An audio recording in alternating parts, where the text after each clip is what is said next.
Alam niyo po, no, mga brothers and sisters, mga kapatid, normal lang naman sa isang politiko, lalo na pag ikaw ay sikat na sikat, no, kagaya ni Tatay Digong, ay maraming nagpapakuha ng litrato sa inyo. And normally, nangyayari ito sa mga auditorium, sa mga gym, kung saan nangyari yung rally, sa mga park, and the likes, no? Yung mga ganyang klaseng lugar. Pero ito kasing picture na ito, nakuha with Alice Go, the quote-unquote Alice Lial Go na naging mayor na isa palang Chinese national, and pasimuno ng Pogo dyan sa Central Luzon.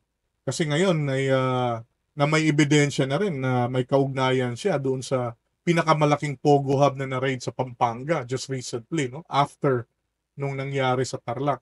May picture silang dalawa and this looks like a private event. In fact, parang private residence ito. And in fact, parang bahay ito ni Rodrigo Duterte sa Davao because the same picture appeared earlier sa selfie ni Bongo.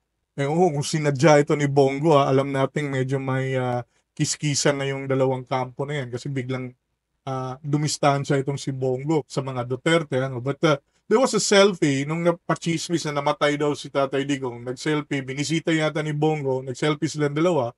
And this is exactly the same residence or lugar or bahay kung saan nakuha itong picture ni dating Pangulong Rodrigo Duterte with Alice Go. Pero medyo older ito. No? Tingin ko this is early on his presidency or baka nga before election pa to.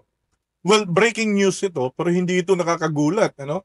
Because winarningan na tayo dati ni Senator Gordon while the Farmally scandal was being investigated, na sinasabi niya na itong si Michael Yang, kung naalala niyo, yun yung economic advisor, Chinese national, hindi Pilipino, Chinese national, na hinire ni dating Pangulong Rodrigo Duterte na maging economic advisor niya, no?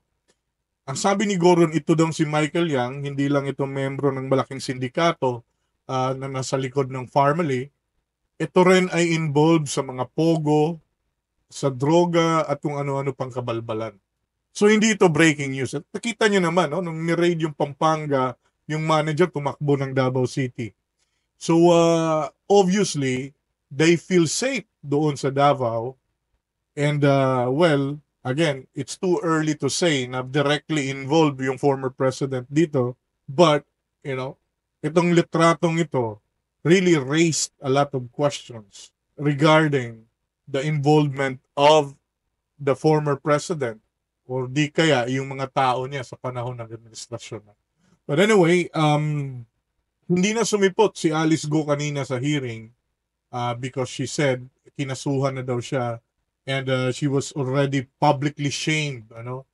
Well, ang totoong rason niyan is nabingo na talaga siya. I think the evidences are enough para indiin siya dito sa mga kaso na kakaharapin niya dahil nga sa kanyang pagsisinungaling, number one, and yung pagnakaw niya ng identity. It's identity theft yata ang tawag doon, no? And malamang ay may separate na kaso yun.